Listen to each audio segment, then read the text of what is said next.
राहुल ने तो मोदी से नफरत की हद ही पार कर दी। पाकिस्तान ने भी पीएम मोदी को दे दी बधाई। राहुल गांधी ने तो बधाई का एक शब्द तक नहीं कहा। पाकिस्तान से भी ज्यादा नफरत करते हैं राहुल।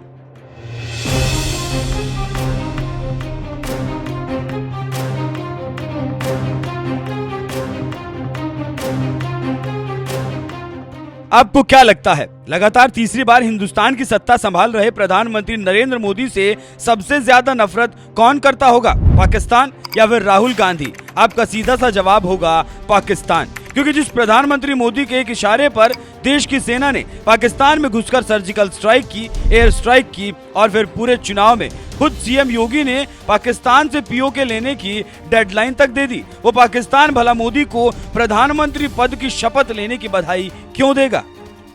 और अब तो पाकिस्तान को पाक अधिकृत कश्मीर को बचाना मुश्किल हो रहा है। आप देखना, चुनाव के बाद मोदी जी को तीसरी बार प्रधानमंत्री बनने दीजिए। अगले 6 महीने के अंदर आप देखेंगे कि पाक अधिकृत कश्मीर भी भारत का हिस्सा हुआ है। ये इसके लिए हिम्मत चाहिए होती है, हिम्मत, दम हो तभी ये काम हो सकता है। यकीन मानिए, इतना कुछ होने के बावजूद जब 4 जून को नतीजे आए और 9 जून को नरेंद्र मोदी ने लगातार तीसरी बार भारत के प्रधानमंत्री पद की शपथ ली, उसके ठीक अगले ही दिन 10 जून को खुद पाकिस्तान के प्रधानमंत्री शहबाज शरीफ ने उन्हें बधाई देते हुए कहा, भारत के प्रधानमंत्री के रूप में शपथ लेने पर नरेंद्र मोदी को बधाई।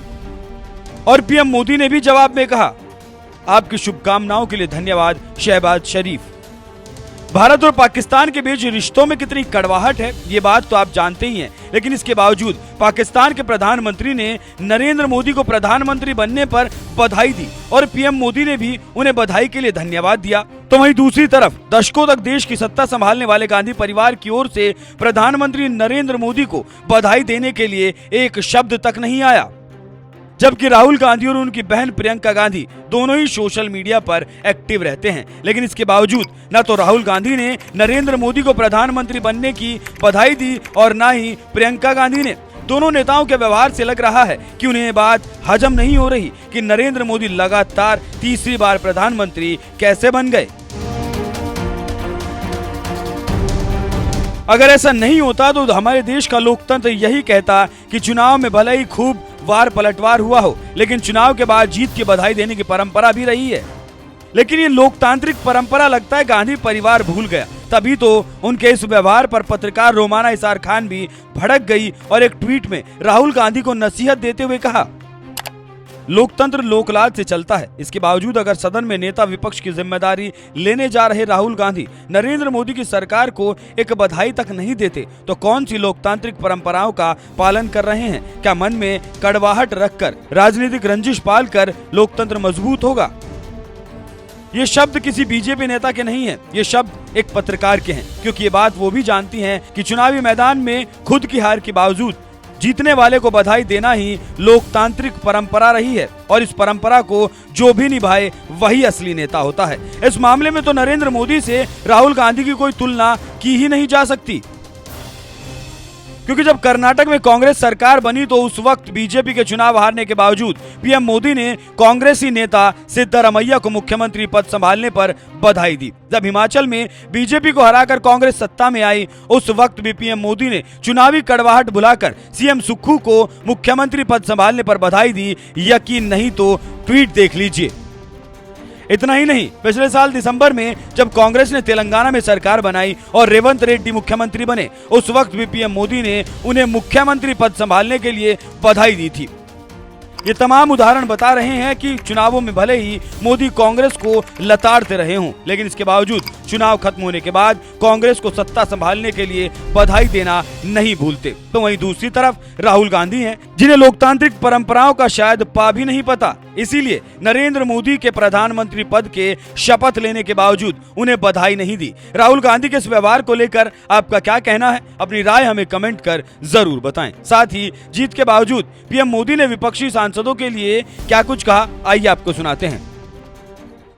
मैं साफ देख रहा हूं साथियों, एनडीए वालों को अंदाज नहीं है, वे धीरे धीरे पहले तो डूब रहे थे, अब तेज गति से ये गर्त में जाने वाले हैं।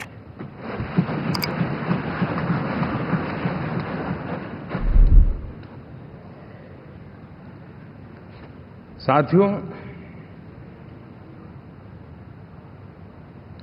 इंडिया अलायंस वाले देश के सामान्य नागरिकों की जो समझ है, आज भी वो उसके सामर्थ्य को समझ नहीं पाए हैं या समझना चाहते नहीं हैं।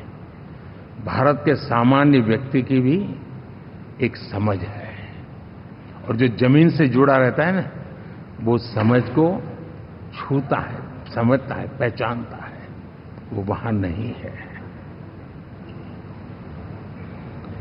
साथियों, इन लोगों का जो व्यवहार रहा है 4 तारीख के बाद, मैं आशा करता था कि वे लोकतंत्र का सम्मान करेंगे, लेकिन उनके व्यवहार से लगता है कि शायद उनमें ये संस्कार आए, इसके लिए हमें और इंतजार करना पड़ेगा, और तो मैं ज्यादा कुछ कह नहीं सकता। और ये वो लोग हैं जो खुद की पार्टी के पीएम का अपमान करते हैं, उसके निर्णयों को फाड़ देते थे। खुद की पार्टी को विदेशी मेहमान आ जाए तो उसके लिए चेयर नहीं होती थी। ये सारे दृश्य आपने देखे हैं, ठीक। और मैं समझता हूं कि इन सारी स्थितियों में से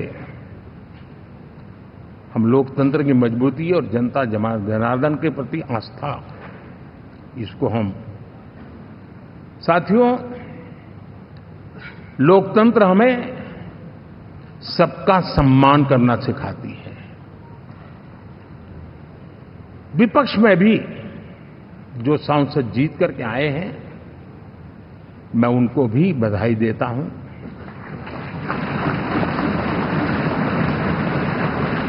और मैं पिछले 10 वर्ष में एक चीज मिस कर रहा था कि debate, participation, quality of debate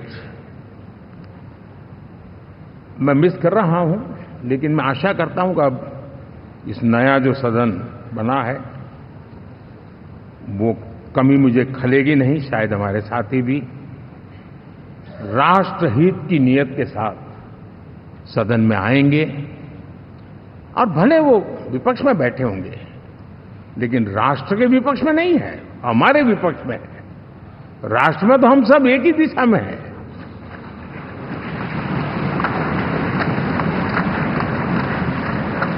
राष्ट्र में हमारा कोई पक्ष विपक्ष नहीं है। राष्ट्र में तो हम 140 करोड़ है। और मैं आशा करता हूं कि वो राष्ट्रहित की भावना को लेकर के सदन में आएंगे और सदन को समृद्धि देने में वे कुछ न कुछ योगदान करेंगे। पैरों में, घुटनों में, हाथों में, जोड़ों में, सब कमर में सब दर्द था। वो डॉक्टर ने बोला कि गद्दे भी लेट हो गए तो कभी उठ नहीं पाओगे। अठे बैठ जाती, लेट जाती तो फिर वापस नहीं खड़ी हो पाती थी। कितने महीने आप इस बेड पे रहे? 7 महीने तक पड़ी रही मैं। ऐसे नहीं हो पाता था। ऐसे नहीं होगा तो दूध नहीं निकलेगा, वैसे तो ऐसे रहती थी। 5 महीने पहले जब आप बिस्तर पे थी, ये कर पा रही थी? अरे मेरे को तो किसी ने सहारा दे के उठा के खाना खिलाते थे। जो काम मैं नहीं कर पाती थी ना, वही करके दिखाऊंगी। ये लगभग कितने किलो की होगी? यह 35 के कम नहीं है। तो आप देखिए ये गठरी कितनी भारी है। डॉक्टर ने तो आपको वजन उठाने के लिए मना कर दिया था। हकीम साहब का एक गोंदसिया ने लिया मैंने, तो मैं तो अपने आप उठ कर काम करवा लगी। तो वो पूछते भी है कि तुमने ऐसी कौन सी दवाई ले ली जो पहले तो तेरे को सहारा मिलता, और अब तो खुद सहारा बन गई तू सारा काम का। जो मंजू जी 5 से 6 महीने तक बेड से उठ नहीं पाती थी, एक गिलास का पानी तक नहीं उठा पाती थी, आज देखिए वो कैसे। ये ताकत है गोंदसिया की 1.5 महीने में। ये काला गोंद मैंने ऑर्डर कर दिया, आ गया। मैंने उनको खाना शुरू कर दिया, तो मैं तो उठना बैठना काम करना भी शुरू कर दी, अब तो दौड़ना भी शुरू कर दी।